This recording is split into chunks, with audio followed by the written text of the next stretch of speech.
سلامونه درنو دوستانو، هیله ده ټول روغ اوسیږئ.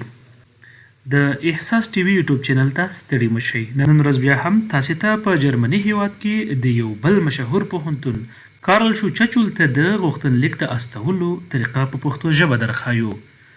دا چې دغه پوهنتون ته انلاین غوښتنلیک څه ډول سپارل کیږي، کوم اسناد ورته پکارېږي او د دې ترڅنګ راتلونکي قدمونه به څه ډول اخیستل کیږي، په دغه ویډیو کې تاسو ته په تفصیلي شکل درښایو. مخکې له دې چې ویډیو ته راشو، که تر دې دمه تاسې زموږ یوټیوب چینل نه وي سبسکرایب کړی، لطفا همدا شیبې سبسکرایب کړئ او له خپلو دوستانو سره شریک کړئ تر څو زموږ ټولې ویډیوګانې ټولو افغانانو ته ورسیږي.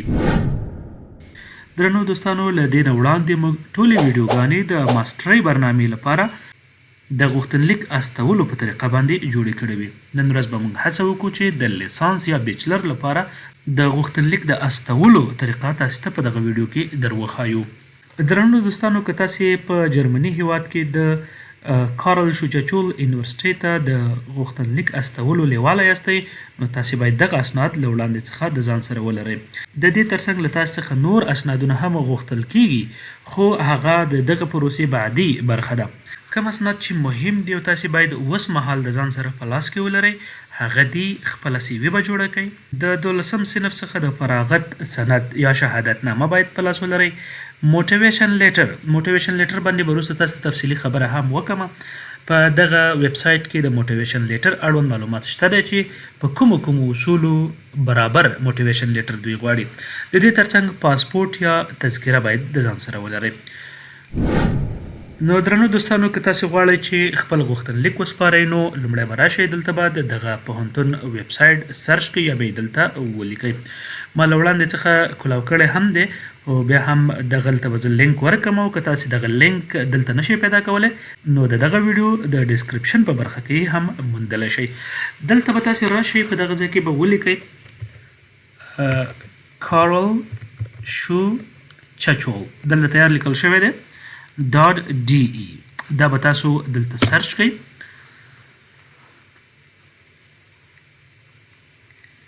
د سرچ په نتیجه کې تاسو ته دغه صفحه خلاصیږي. لومړی به دلته ژبه انتخاب کړئ، که په جرمنۍ ژبه باندې پوهیږئ نو همدغه صفحه کې تاسو کولی شئ مخکې لاړ شئ. نو زه په جرمنۍ نه پوهیږم، دلته انګلیسي ژبه انتخابوم او مخکې ځم. د انګلیسي صفحې له خلاصېدو وروسته تاسو راځئ، دغه په ویب سایټ کې ټول معلومات شته دی، هر څه تاسو لوستلی هم شئ، خو له موږ څخه ویډیو اوږدېږي، موږ راځو سیده پروسې ته. نو دلته ټول معلومات هر څه شته دی، نو تاسې ولولئ، حتی دوی سره د تماس نیولو دلته شمیره ایمیل هر څه شته دی، خو موږ راځو په اپلای باندې کلیک کوو، مخکې ځو.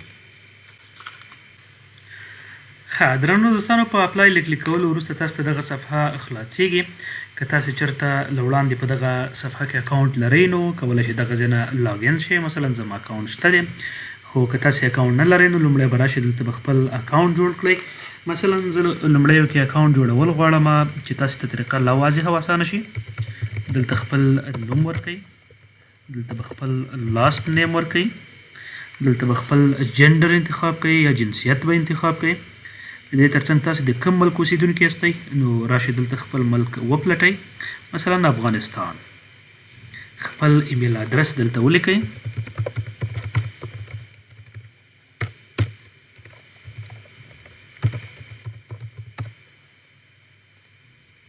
او دغه ځای کې پاسورډ د ځان لپاره انتخاب کړئ، پټ نوم انتخاب کړئ. د پورته پروسې له طی کولو وروسته به راشئ، تاسې به دغه خانه ډکه کړئ، تاییدي به د دې وکړئ چې ما معلومات په سم ډول ورکړي دي. رجسټر باندې به کلیک وکړئ او مخکې به لاړ شئ. ښه، په رجسټر له کلیک کولو وروسته تاسو ته دغه صفحه خلاصه شول او دلته ته واضحه ولیکل چې تاسو ته ایمیل درلیږل شوی دی، له تاسو څخه یې مننه هم کړې ده چې دلته مو له موږ سره نوم لیکنه وکړله. نو د هر څه نه وړاندې بیا تاسې لاړ شئ خپل ایمیل ته، ایمیل ادرس به مو وګورئ، دلته به مو ایمیل ادرس خلاص کړئ، دلته وګورئ ما ته ایمیل راغلی دی، په دې باندې کلیک کوم. دلته لومړنۍ برخه په جرمنۍ ژبه باندې لیکل شوې ده، دویمې په انګلیسي باندې.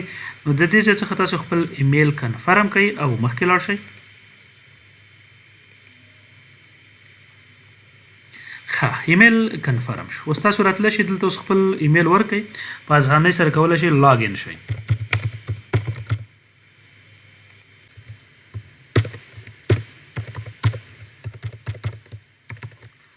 ښه د ایمیل او د پاسورډ ورکولو وروسته په لاګین باندې کلیک وکړئ او خپل اکاونټ ته داخل شئ. ښه د بعدي پروسې په توګه تاسو ته دغه صفحه خلاصه شوې ده. دلته پوره معلومات شته دی، د دوی ایمیل ادرس او ټلیفون شمیرې هر څه شته دی. که کوم ځای کې ستونزه ولرئ کولی شئ دلته تاسو په تماس کې شئ.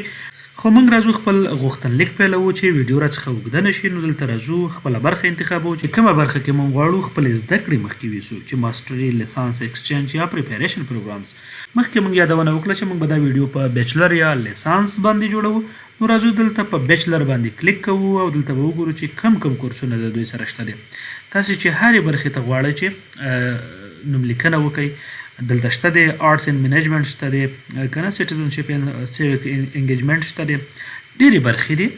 انټرنیشنل بزنس دی، انټرنیشنل ریلیشنز دي، دا ډېر ښکلي ښکلي پوهنځي دي. ټول زموږ ستاسې لپاره ضروري دي. نو هر یو چې ستاسې د خوښې وړ وي اپلای ورته وکړئ. نو موږ د مثال په ډول باندې موږ دغه یو امتحاني ویډیو جوړوو چې تاسې د دې څخه زده کړه وکړئ. نو موږ راځو په دغه لومړني باندې کلیک کوو او مخکې ځو. ښه په آرټس اینډ منیجمنټ باندې له کلیک وروسته موږ ته دغه صفحه خلاصیږي.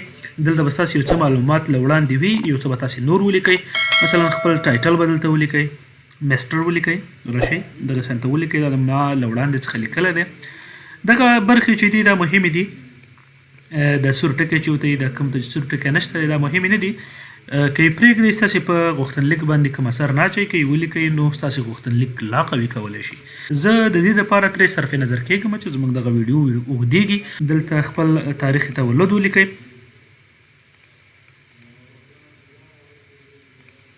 ښه د تاریخ تولد څخه وروسته تاسو راشئ دلته هغه ځای چې تاسو چېرته پیدا شوي یاستئ.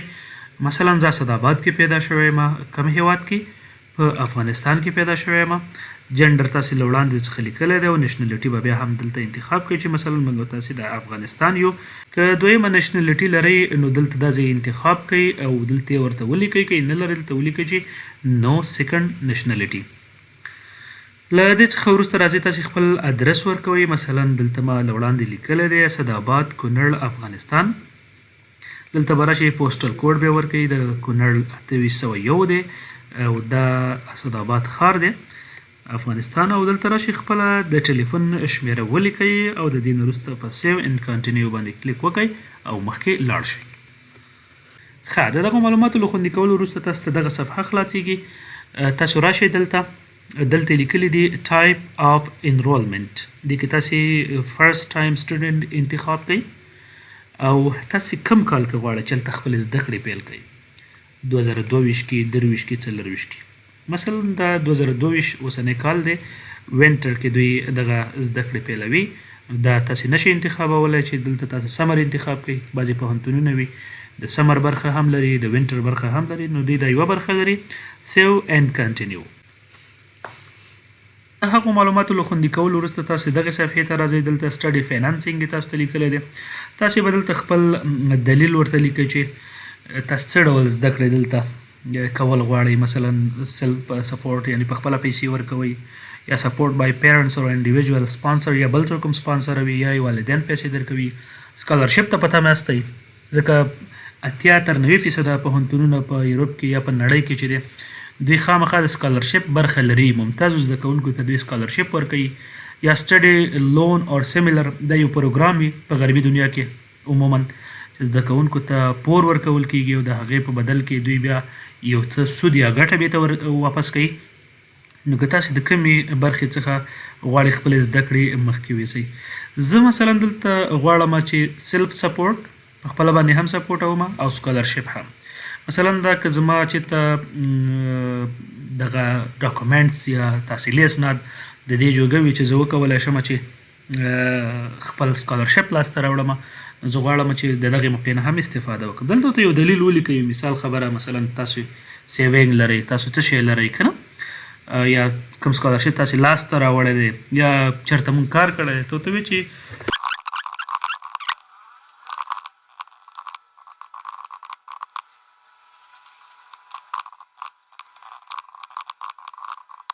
دلته به تاسې یو دلیل ورته ولیکئ. مثلا تاسې د خپلو پیسو یا د خپلو زده کړو د لګښت د پوره کولو یا ورکولو اړوند به یو دلیل ورته ولیکئ. ما هم یوه خبره ورته ولیکله، ممکن ډېره معقوله نه وي خو دا یوازې ستاسې د معلوماتو لپاره. تاسې کوښښ وکئ ښه جمله ورته ولیکئ، معقوله لار ورته ولټوئ. په سیو ان کنټینیو باندې کلیک وکړئ او مخکې لاړ شئ. د دغه معلوماتو له خوندي کولو وروسته تاسو یو بلې برخې ته ځئ چې دلته به تاسې خپل ټول ډاکومنټس یا تحصیلي اسناد دلته اپلوډوئ یا به پورته کوئ.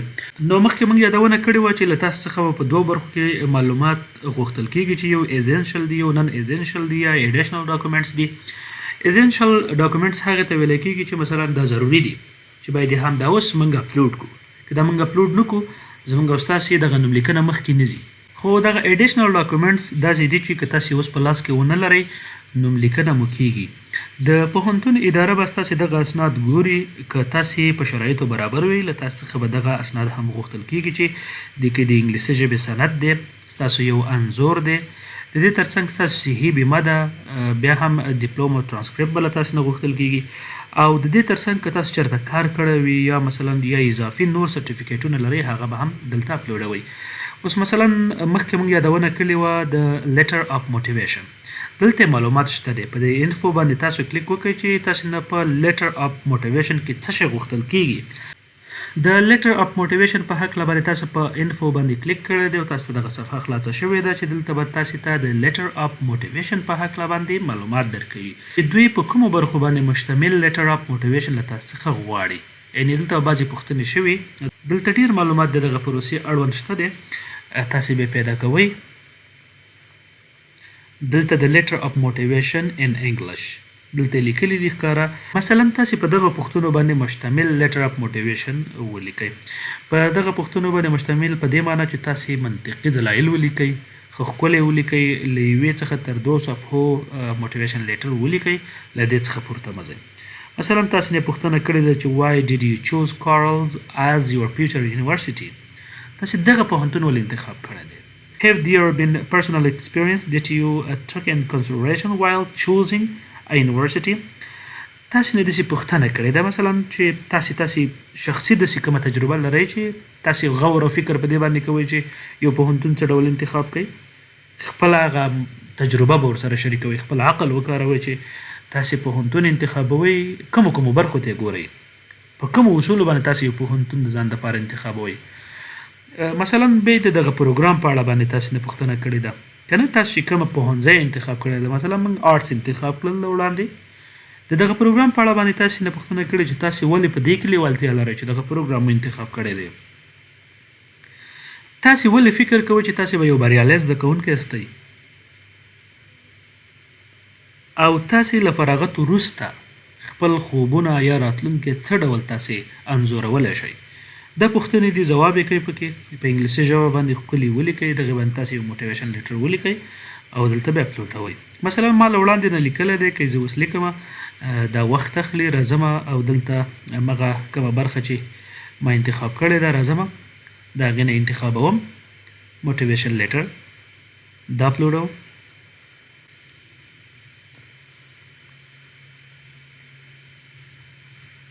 ورپسې پاسپورت یا تذکره اپلوډوم.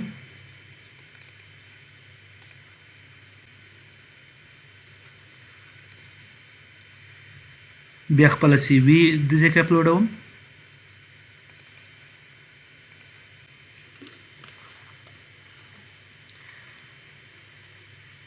ورپسې بیا دلته د خپل 12م صنف شهادتنامه او ترانسکریپټ اپلوډوم چې د شهادتنامې دواړه مخونه باید تاسې سکین کړي وي او په یو پی ډي اف کې مو اچولی وي. نو دلته انتخاب کړئ او د دې ترڅنګ اپلوډ باندې کلیک وکړئ.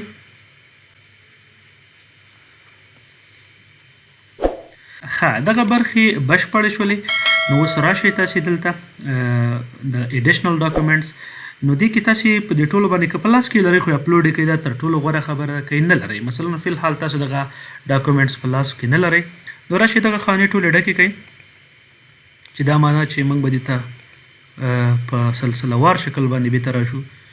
نو دا چې مو انتخاب کړل دغه خانې به بندې شي، تاسې به په سیو ان کنټینیو باندې کلیک وکړئ او بلې برخې ته به داخل شئ.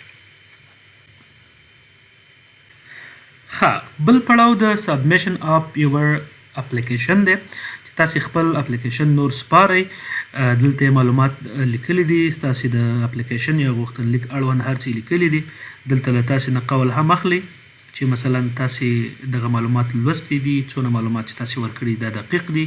دلته راځئ په اګري باندې کلیک کوئ، دا ورسره منی ښکاري درته لیکلي دي چې یو کین سبمیټ یور اپلیکیشن ناو. تاسې کولی شئ خپل غوښتنلیک وسپارئ، یعنې ویلیږئ دغه ادارې ته. بیا یې لیکلي دي چې نو چینج آر پاسبل آفټر ورډز.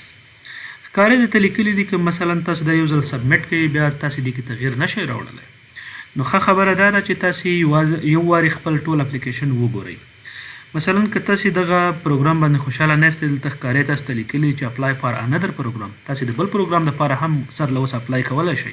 که دا سبمیټ کوئ بیا هم اپلای شئ کولی، تاسې حق لرئ. د دې ترڅنګ تاسې کولی شئ کینسل اپلیکیشن، دا اپلیکیشن بیرته له منځه وړی شئ، نوی غوښتنلیک هم اچولی شئ.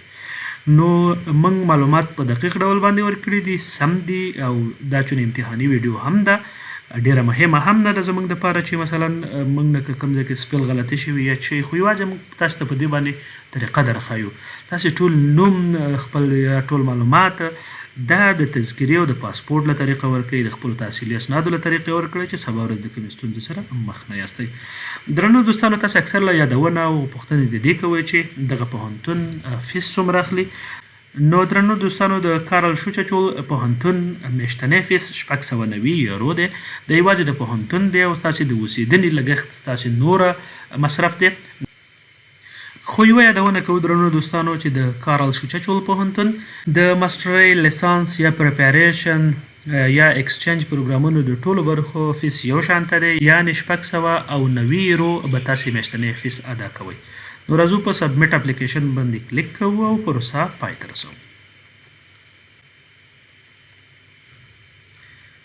په سبمیټ له کلیک کولو وروسته موږ ته دغلته لیکلي دي واضحه چې هلو احسان الله، thank you for your application for our study program Arts in Management.